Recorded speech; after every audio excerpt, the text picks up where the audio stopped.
Coming up on AgweekTV, we'll look at how African swine fever might affect pork exports in 2024. An FFA chapter is working to feed the hungry across South Dakota.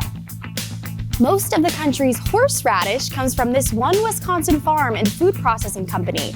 We'll show you the unique way it's grown and harvested. And a Minnesota dairy co-op defies the odds to survive 135 years.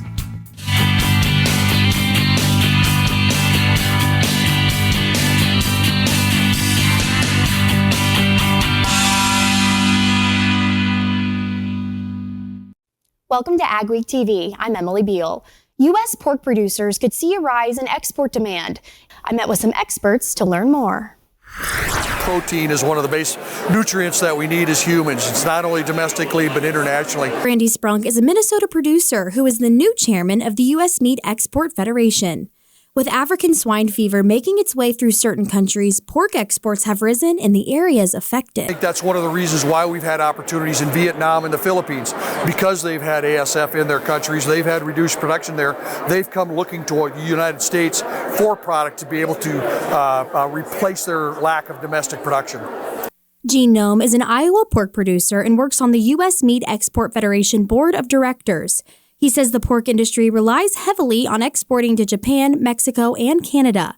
But he says he has been keeping an eye out for other emerging markets. Other emerging markets. Recently with U.S. Meat Export Federation, I traveled with some folks. There's a Heartland tour, it's called. We went to Seoul, Korea. You think about the combination of a lot of urbanized folks and a low birth rate. They're not making a lot of new farmers. And so as a result, I got excited going, man, we can be there. We can be the provider of pork to those folks. The Asian consumers trust the USDA label, making U.S. exported protein a favorable option for them. The other thing I would say about Asia, you go around and you see the USDA label, it means something. And the something it means is reliability, quality, and good taste and high nutrition. They really respect that label. So we've got a great place to start. We've got to stay in touch with those emerging markets as well. According to Nome, the average American eats 50 to 52 pounds of pork each year. Every 5 years, the USDA conducts a census of agriculture. The census helps the USDA understand what's going on in agriculture, like how much livestock is being raised or how many farmers are growing a certain kind of crop in a particular county. The Census of Agriculture, one of the greatest strengths of it is it's the only data product available that can tell us down to the county level what's actually going on in U.S. agriculture. The census data will be released on February 13th. Having access to healthy, fresh foods can be a struggle for many remote communities, including Native American reservations. We take a look at how one South Dakota FFA chapter is working to change that in this week's AgWeek cover story. These students of Cheyenne Eagle Butte FFA are excited to soon be able to grow fresh vegetables year-round for their school's cafeteria. I feel our school does a really good job with helping us have a better, healthier option, but it's also better to know kind of where having the local area of where your food is coming from. They received a $500 grant from the South Dakota FFA Foundation to begin winterizing their current greenhouse and set up their hydroponic system. The plan this year is to get some lettuce going in the spring that can be used, and to maybe do some internships over the summer so that we can have different things like cucumbers, tomatoes, of course lettuce, and other fresh produce for the school salad bar. The school serves 1,200 students a day, but with Eagle Butte being so remote, it's hard to get fresh foods to keep up with the salad bar demand. Hard to get a lot of stuff, and so traveling for a lot of items would be going to Pierre, which is 100 miles almost away, A majority of the Eagle Butte community relies on either the SNAP program or the Commodity Nutrition program. I spoke with my students, and what they're looking to do is eat things that are grown here, things that they know where come from. A lot of our students come in not knowing where food comes from, right? It comes from the grocery store, and that's as far as it goes. Or maybe they haven't even been into a grocery store. This project will create a farm-to-table connection, all within the school facility. I'm excited to be able to see the fruit I've grown up on the salad bars, and I hope people will eat it. We want to offer them the highest quality foods so that they not only are able to enjoy that nutrition and benefit from it, but also know that fellow students, did that work and that maybe one day they could do that too. I think it's going to make a big impact because they're going to be growing the food here. They're going to be seeing what they can supply.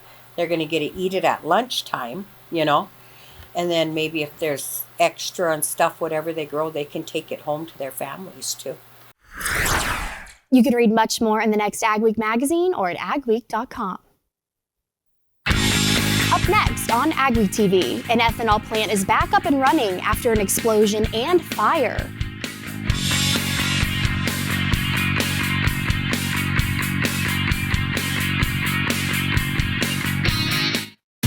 When it comes to grain storage and handling solutions, one call does it all.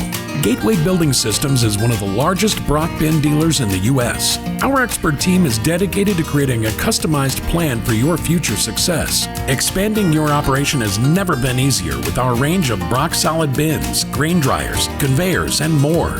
As your trusted partner, we are committed to serving the needs of farmers. Take the first step toward success and call Gateway Building Systems today.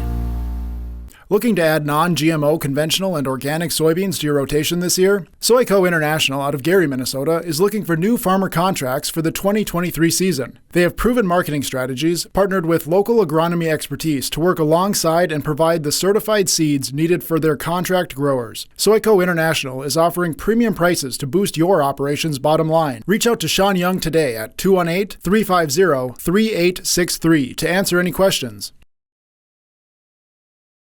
North Dakota Farmers Union is hosting the Evolution Ag Summit on Tuesday, February 20th from 9 a.m. to 3 p.m. at the NDFU headquarters in Jamestown. This is a one-day event focused on the value of implementing carbon sequestration practices on North Dakota farms and ranches. Topics will include industry perspectives, agronomics and economics of soil carbon sequestration incentives, and a farmer-rancher perspective panel. Register online at ndfu.org/evolutionag. A farmer's work is never done. You're not just planting a seed or harvesting a crop. You're growing a legacy. When you're up before dawn and out long past dusk, you need a banker who will work with your schedule, not the other way around. At Choice, we do banking differently, giving farmers like you time back to focus on what really matters. Choice Bank, top North Dakota ag bank for 10 years running, and always people first. It was October 1st, 2009. We needed some machinery for the farm. We decided to see if we could become a dealer, and that's kind of grown into what it's been today. We offer basically anything short line. Seed tenders, fertilizer spreaders, sprayers. We can really set ourselves apart by the knowledge we have in those things, by the amount of units we have on hand at all times. I just have a passion for helping people, getting to know people. It just becomes a lot of fun. An explosion in July shut down the Ringneck Energy ethanol plant in Oneida, South Dakota. But after extensive repairs, it's back up and running at full production. The buildings are nearly complete here at Ringneck Energy, and trucks are bringing in corn once again. Weather issues delayed the construction of the new facility. We started operations middle of October. But then we didn't have all the steel on, and we had that horrible cold spell with the wind and froze things up. So then we had some water pipes we needed to fix. So that slowed us down for a couple of weeks, but then we got back into full production here. While waiting for the plant to start fully operating, producers had to find other ways to store their corn crop. Ringneck is now back to taking 85 to 90,000 bushels of corn a day. I think we saw a lot of corn piled, and we're playing catch up here now. Our bins were full when we went down, so we didn't have a lot of room. The explosion was caused by ethanol vapors. Well, it was definitely ethanol vapors. It was something that you had to have like 6 things go wrong in order for this to happen. The new facility has new precautions in place to prevent an event like this from happening again. Ethanol sensors, we're doing more advanced process control. We're trying to put some improvements in instrumentation in place, help operations. So there's a lot of lessons learned that we put into place. And now there is a constant flow of trucks rolling into the plant throughout the day. Yeah, it feels great. I mean, everybody likes seeing the steam coming out of the stack, and place to take the corn, place to get your feed. We really need to play that role in this area. It has cost around $20 million to rebuild the plant. Weaning is a stressful time for both cattle producers and their livestock. Most cattle producers want to make sure their calves have the best start possible. One way some producers do that is by preconditioning their calves the first 45 days after weaning. Preconditioning does several things, including giving calves time to get through the stress of weaning, adapt to feed, and develop immunity through vaccines. It can cost a producer anywhere from $35 to $65 per head, but there could be significant benefits in the long run.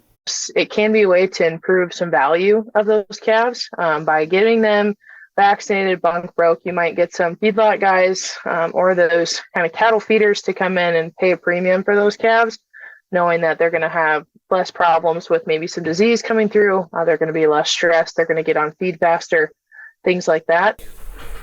Those premiums can be as high as $8 per hundredweight. Kavarna says preconditioning isn't for everyone. It is up to the producers to decide if it's a good step to add to their operations. The USDA Risk Management Agency is launching its wean calf risk protection insurance in 4 states in 2024. It's starting in South Dakota, Texas, Nebraska, and Colorado. The program works as a risk management tool that will cover calves that die early before weaning due to some type of storm or natural disaster. Say you have a mama cow and she stomps all over her calf after it's born. That one doesn't count. That's not a covered loss through the tool and the commodity.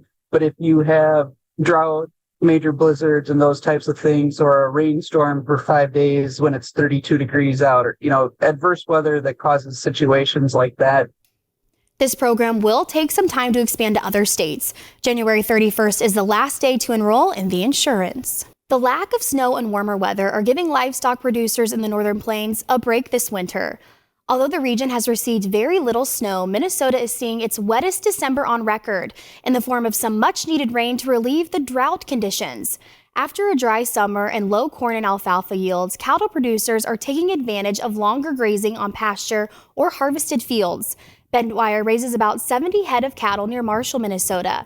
He says after 3 years of drought, it's been a struggle to raise enough cover crops for forage. So getting a few extra weeks of grazing in the harvested fields can save a few dollars per head every day. That residue, especially corn stover, it's out there whether you're using it or not. It's already there. You've already paid for it. It's there. Minnesota state climatologist Mark Seeley says the average statewide temperature in December was around 29 degrees. That's far warmer than the previous record of just under 25 degrees set in December of 2015. Ahead on AgweekTV, have you ever wondered where horseradish comes from? We'll take you to a Wisconsin farm that's the world's leader in the spicy spread.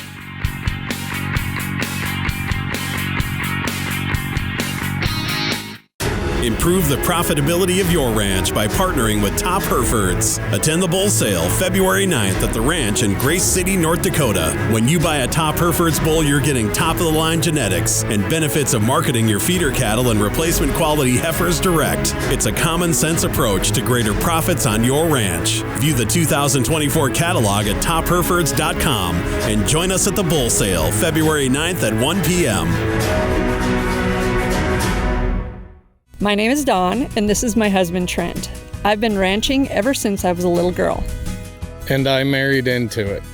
We believe that if you take care of your land, it will give back to you and to your future generations. We value the helpfulness of finding the information and guidance we need in one place. Thankfully, the Dakota Legacy Initiative can provide just that for us. Visit DakotaLegacyInitiative.com for more information. Attention farmers, increase your revenue and prevent compaction from squeezing your profits with PTG's Central Tire Inflation System, now offered at OK Tire and Service. All controlled from the tips of your fingers, ensuring increased yield and improved fuel economy by adjusting your tire pressure within minutes. You are ensuring the best performance from your tractor on the field and off the field, compatible with any radial tire. Call the OK Tire team today or visit oktireinc.com to learn more. Integrity, excellence, teamwork. At Titan Machinery, we take care of our team. Whether you are an experienced technician or looking to start your career, Titan has a spot for you.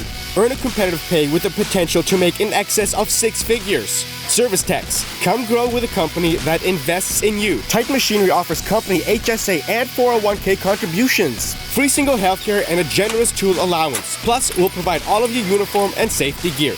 Apply today at titanmachinery.com/careers.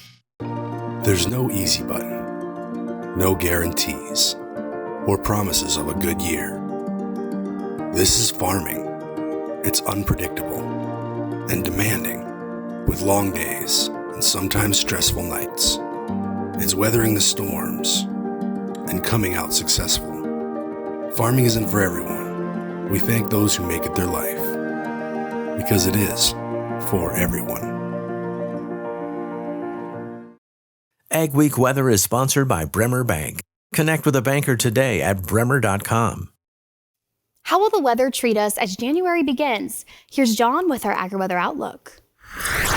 Well, winter has sort of found itself. Cold weather has dropped into the north central United States, and many areas it's beginning to expand a little bit. Snow is starting to happen. Areas of some significant snow in the plains and Midwest. Other areas are just getting lighter snows, but the pattern has definitely gone a little bit wintry.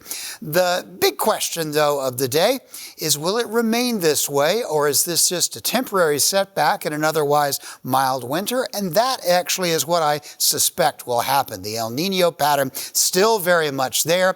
This is likely a midwinter temporary aberration in an otherwise relatively mild winter. That's not to say that we'll go back to record heat in February again, but it does suggest to me that it's not likely to stay extremely bitterly cold. Frigid weather, though, has worked down into the south central part of Canada, where it can make inroads into the U.S., and decidedly cold weather, that is freezing or near freezing high temperatures, have made it down into the mid-south and throughout the Rocky Mountain states. And really warm weather, that comfortable weather in the 60s and 70s, that's really getting pretty hard to find this week. Some of it down in Florida, especially South Florida. Other than that, a lot of very cool weather. And we will start seeing some near zero high temperatures across portions of Montana, North Dakota, and northern Minnesota as we get into the second half of this first week. And then as the pattern gradually shifts into the middle of January, this 14th through 20th, it's still looking pretty cold. I think this cold will retreat a little bit around the mid part of January, but it's going to remain relatively chilly. And freezing weather will continue, and the South will continue to have a very chilly start to the new year with generally pretty cool weather. They'll be wearing jackets in South Texas and jackets in South Florida over the next couple of weeks, with the real warm stuff going down into the Caribbean and pretty far south, actually, down into Mexico. Now, as far as snowstorms go, there likely will be one or two this next week that come out of the Midwest into the Northeast. These will likely be heavy precipitation. This will likely be a bit lighter. In the Pacific Northwest, the mountains will get clobbered with snow, as they nearly always do when it's cold, and the coastal areas will likely remain mostly as rain. Now, don't use this to get the idea that North and South Dakota and Iowa are going to get hammered with feet of snow. Not expecting that, but it does look like there'll be a couple of systems that will bring at least some snow cover to the area. And as we get on into the middle week of January, the 14th through the 20th, still chances for snow around the northern plains up through the Northeast, though generally this mid-January pattern does look a little bit drier than this first week. North Dakota Farmers Union is hosting the Evolution Ag Summit on Tuesday, February 20th from 9 a.m. to 3 p.m. at the NDFU headquarters in Jamestown. This is a one-day event focused on the value of implementing carbon sequestration practices on North Dakota farms and ranches. Topics will include industry perspectives, agronomics and economics of soil carbon sequestration incentives, and a farmer-rancher perspective panel. Register online at ndfu.org/evolutionag. A farmer's work is never done. You're not just planting a seed or harvesting a crop. You're growing a legacy. When you're up before dawn and out long past dusk, You need a banker who will work with your schedule, not the other way around. At Choice, we do banking differently, giving farmers like you time back to focus on what really matters. Choice Bank, top North Dakota ag bank for 10 years running, and always people first. It was October 1st, 2009. We needed some machinery for the farm. We decided to see if we could become a dealer, and that's kind of grown into what it's been today. We offer basically anything short line. Seed tenders, fertilizer spreaders, sprayers. We can really set ourselves apart by the knowledge we have in those things, by the amount of units we have on hand at all times. I just have a passion for helping people, getting to know people. It just becomes a lot of fun. Go beyond the headlines with an AGWEEK membership. Get in-depth agribusiness reporting, original farm and ranch stories, and fact-based research for the most comprehensive ag news in the upper Midwest. Experienced ag journalists bring you exclusive ag news, insights, and policy updates you won't find anywhere else. Become a member today and get unlimited access to AgWeek and AgweekTV. North Dakota's conservation agencies have joined forces to better serve producers and landowners. The Dakota Legacy Initiative brings conservation resources together in one easy-to-navigate website. Easily find programs, events, technical assistance, and educational materials most relevant to you. Come see where collaborative conservation begins. Learn more at dakotalegacyyinitiative.com. You might not think much about where horseradish come from, but there's a family business in Eau Claire, Wisconsin that's been growing and processing the pungent plant for generations. Now Silver Spring products can be found in nearly every grocery store in the country and several other countries. So our claim to fame is we are the world's largest grower and processor of horseradish. We are the #1 refrigerated brand of horseradish in the U.S. Eric Rigg isn't exaggerating. He's the president of Hunsinger Farms and Silver Spring Foods. They grow and process 7 to 9 million pounds of horseradish a year. The company was started in 1929 by his great-grandfather, who bottled horseradish in a shed behind his house to supplement farm income over the winter. And I'm a 4th-generation horseradish farmer, so it's pretty rare to get to this point. Horseradish likes cold weather, so Rigg says the climate and soil in Wisconsin are good for growing it. It's harvested in the spring and fall, and they grow it in a 5 to 7 year rotation with soybeans and other forage crops. You know, we get that 5, 6, 7 year window between horseradish crops then to prepare the ground for the next horseradish crop. So it can take up to 2 years before the horseradish root is ready to harvest. This is an offshoot that we'll cut.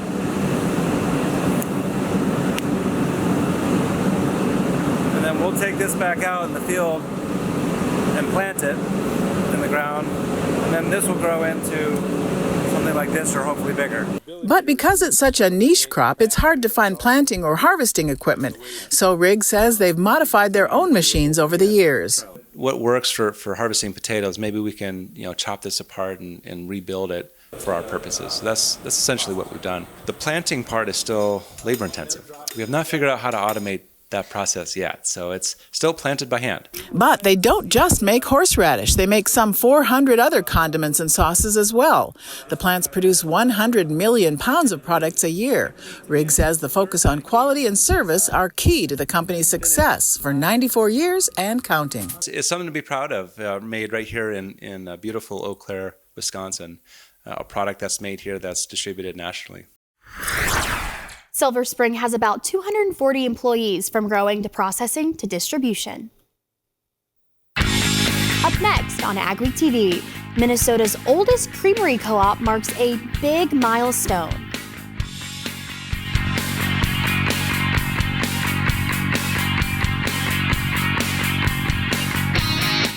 Looking to add non-GMO conventional and organic soybeans to your rotation this year? Soyco International out of Gary, Minnesota is looking for new farmer contracts for the 2023 season. They have proven marketing strategies, partnered with local agronomy expertise to work alongside and provide the certified seeds needed for their contract growers. Soyco International is offering premium prices to boost your operation's bottom line. Reach out to Sean Young today at 218-350-3863 to answer any questions. Integrity, excellence, teamwork. At Titan Machinery, we take care of our team. Whether you are an experienced technician or looking to start your career, Titan has a spot for you. Earn a competitive pay with the potential to make in excess of 6 figures. Service techs, come grow with a company that invests in you. Titan Machinery offers company HSA and 401k contributions, free single healthcare, and a generous tool allowance. Plus, we'll provide all of your uniform and safety gear. Apply today at titanmachinery.com/careers. When it comes to grain storage and handling solutions, one call does it all. Gateway Building Systems is one of the largest Brock bin dealers in the U.S. Our expert team is dedicated to creating a customized plan for your future success. Expanding your operation has never been easier with our range of Brock solid bins, grain dryers, conveyors, and more. As your trusted partner, we are committed to serving the needs of farmers. Take the first step toward success and call Gateway Building Systems today. Improve the profitability of your ranch by partnering with Top Herefords. Attend the bull sale February 9th at the ranch in Grace City, North Dakota. When you buy a Top Herefords bull, you're getting top-of-the-line genetics and benefits of marketing your feeder cattle and replacement quality heifers direct. It's a common-sense approach to greater profits on your ranch. View the 2024 catalog at topherefords.com and join us at the bull sale February 9th at 1 p.m. There's no easy button, no guarantees, or promises of a good year. This is farming. It's unpredictable and demanding, with long days and sometimes stressful nights. It's weathering the storms and coming out successful. Farming isn't for everyone. We thank those who make it their life, because it is for everyone. Minnesota's oldest cooperative creamery is celebrating 135 years of buying milk from local farmers. Rockdale Creamery started out in 1889 buying milk from producers in 5 southeast Minnesota counties, but now it buys milk from just a single farm. Co-manager Phil C. says the creamery is still owned by the patrons who sell the milk or have equity in the business. That's about 50 people, but there's only one farm left with a share, and they have just 25 cows. But he says diversity keeps them going. Well, the milk right now doesn't make us a lot of money, but we have a very good feed business and a very good small line pet feed and different things like that we sell that helps keep the money going. We've got cheese and ice cream and butters and candy bars and pop and all kinds of, like a little convenience store out in the middle of nowhere. C says because of that, the co-op remains strong financially and plans to keep going. Stories you'll only see on AgWeek.com and in AgWeek magazine this week. 3M works to provide greenhouse technology, and the Minnesota cattle industry gears up for Cow-Calf Day events. We appreciate you watching AgWeek TV. Remember to check us out daily on Facebook, Twitter, Instagram, and TikTok to keep up on all your ag news. Have a wonderful week, everyone.